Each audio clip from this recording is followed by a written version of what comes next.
When you're coming out of college and the whole crab leg things happen, who's gonna be first? You were Marcus. Like, I feel like there was a dip in like, oh, this guy. Like maybe people weren't appreciating your personality. Yeah. You flip over. It's been 10 years now. You are like the media darling. I watch you at media days on Monday. The way you set up the joke for what's your favorite color to Chris Jones, the way like the comedic timing, the how authentic you are, like talking to Will. He was at Barstool. We have never actually met like face to face. Maybe one time like after a game. Yeah. But hearing that like you're the same guy, like at any point throughout your career where you're like, do I need to be a little more like the model student that these teams want me to be? Or did you never waver in who you were as a person? Well, when I first got to Tampa, I think like that was the compromise that I first made. Like just trying to get out of the media as public enemy number one. Like because I wanted people to really see who I truly was. So I invested time in the community. I invested a lot of time with my teammates. And I always consider myself like a people pleaser.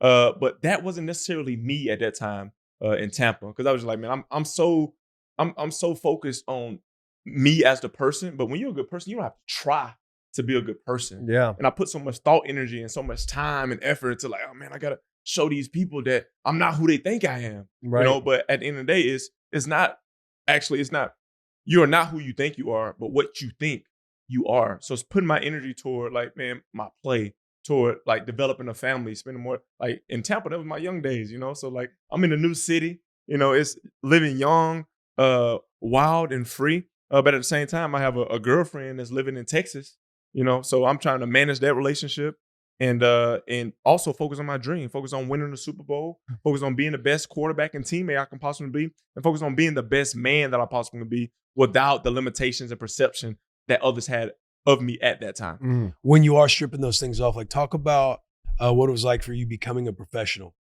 When you're around guys in the league that have been around a long time, like I'm thinking of Tampa, you're around like Levante David, Gerald McCoy, Mike Evans, like guys who are becoming pros. Because when you come out, you've been a dual threat quarterback. You've been the man since high school. Yeah. You've obviously made your rounds in the headlines when you were in college. And when you get drafted and you're going to Tampa, like talk about what it was like for you becoming that pro, stripping yourself of the, you know, the past and everything else and the perceptions that people had about you, like becoming that ultimate pro that you're supposed to be in the NFL. Yeah, well, one thing that a wise person shared with me, Joe Theismann, and we had a tough conversation at the Walter Camp Award. And we're talking about just like, I was just explaining to him like, man, Joe, like, that's not me. Like what you heard about me on TV, like, that's not me. Like I'm a Southern boy from Alabama. I respect my elders. I respect everyone that I encounter with. Like, that's just how I was born and raised. And he was like, Jameis, he's like, I can tell, look in your eyes, I can tell that's not you. But I want you to understand what this business is and what public perception is. Perception is reality.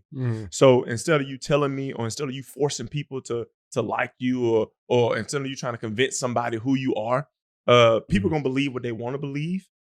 So you should just do that consistently, day in and day out. He said, the more that you do that, it's going to come out who you truly are. He's like, because you can't hide truth.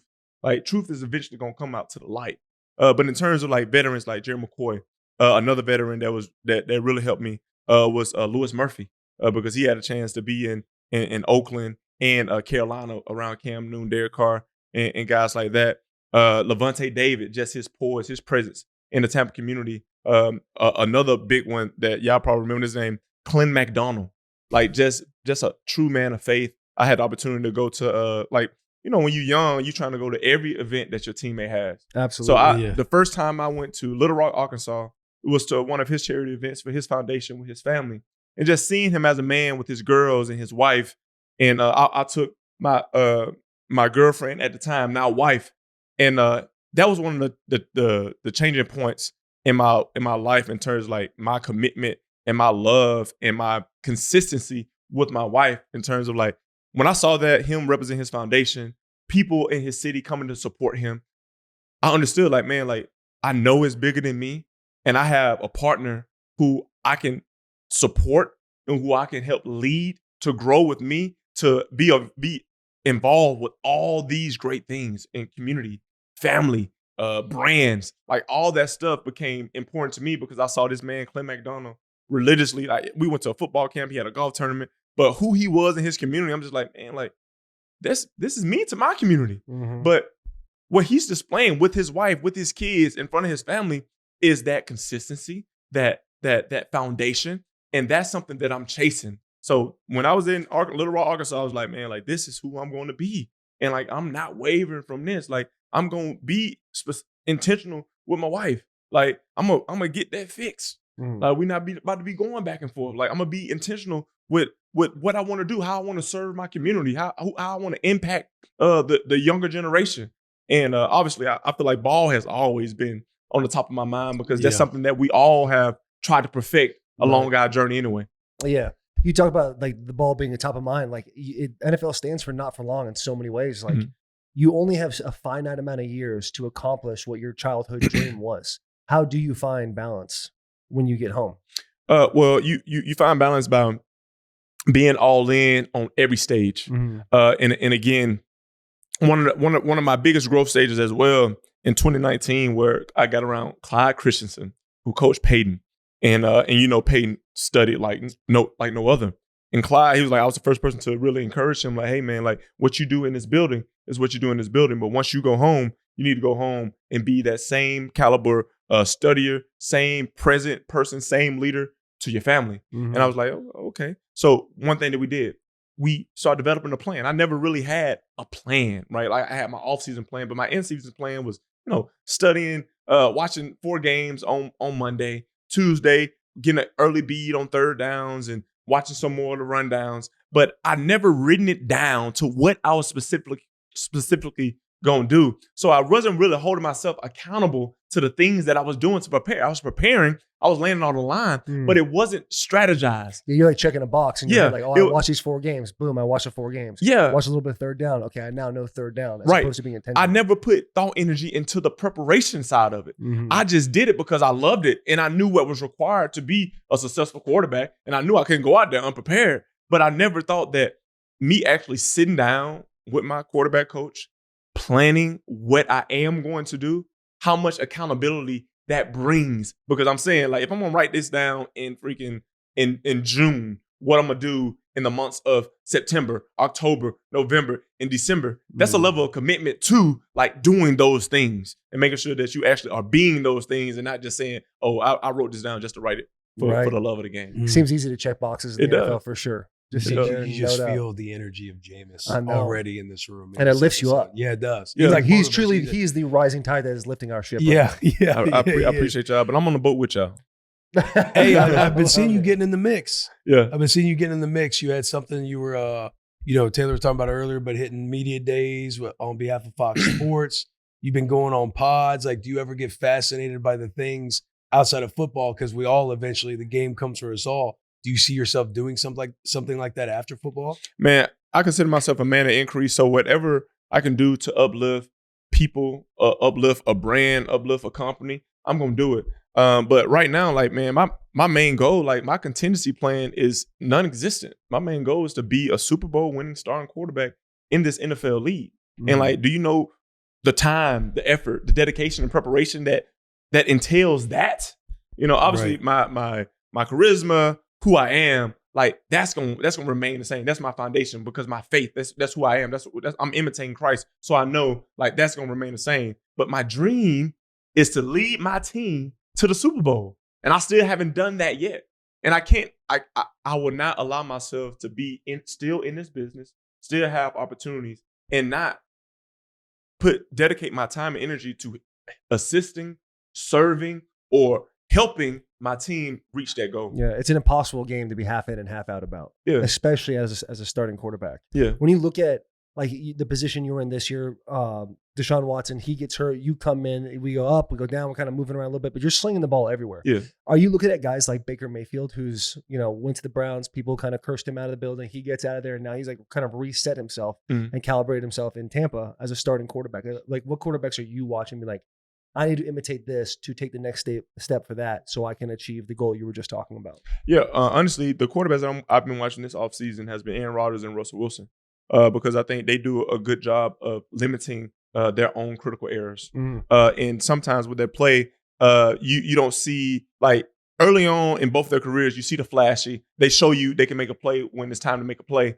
But sometimes they play games where you're just like, man, like they have took 18 consecutive checkdowns. You know, and I think that's the part of my game where I have to really master. I know I can win a shootout. I know I can go out there and throw for 500. Surgically you sling that thing. Surgically dissect any defense that comes my way. Yeah. But now the key to my game, to me actually elongating my career, is winning football games and protecting our team to the best ability I can. Definitely from an operations standpoint is what you're talking about. Talk to me, dude. Explain to me Aaron Rodgers and Russell Wilson. I've been a little negative on Russell Wilson. He had a nice couple of weeks in the middle of the season with the Steelers. But Aaron, for you to bring up those two names, like Aaron didn't have a great year. Like the Jets were back on the Super Bowl contending. They were having a parade in May. Yeah. When he's coming back, and it doesn't work out that way. Why those two quarterbacks? Well, those two quarterbacks specifically because I think they do a good job of having a plan for the game, and they might not have 500 yards in the first half. They might have 80 yards, but they know when to turn it on and when to turn it off. And no, they didn't have, like, Russ probably didn't finish the way that he wanted to finish. But if you watch the course of his games, man, he is managing the game and is in complete control of what he wants to do. Yeah. Same thing with Aaron. Yeah, he has some ups and downs. He didn't have the year that he wanted to have, but still throughout the consistency of his play week in and week out is protecting the team. He plays that, like, I call it selfishly thinking about yourself. Uh-huh. Like, they play in a way that's like, man, I'm not thinking about my stats. I'm trying to see, like, I'm not going to mess it up. I'm going to let the other team mess it up. And then when it's time for me to make a play, I have the God-given ability to go out there and execute and make that play. Right. That's what you're saying is knowing when to turn it on and turn it off. Yeah. All right.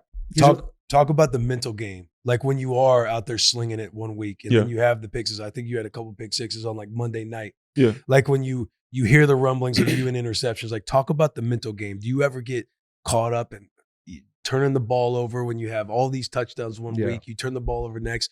Talk about like being able to separate yourself, zoom out, give yourself perspective, give yourself gratitude, because just as athletes, you just know that it is a constant mental game, like when you are playing. Have you basically what I was asking is, have you ever brought a book on the sidelines to read between series? Never in my life. But I have written things on my wristband like patience, precision, execution, feet. The mental game is so important because, like, we all know this, like, as athletes, you know, you hear the saying, like, the game is 90% mental, 10% physical. Yeah. And to a point, it's true because we got our God-given abilities. Like, we can do this or we won't be able to do this, or you won't be in the league long. Like, they do a good job of assessing talent. But I would have to credit my mental capacity in terms of handling highs and lows, one, with my faith journey, and my knowledge of just the word of one of my favorite verses is James 2-4, where it says, "Count it all joy, my brothers and sisters, when you fall into various trials, knowing that the testing of your faith produces patience, endurance. But let that patience have its perfect work, so that you can be complete, lacking nothing." Ultimately, that's what I'm trying to do.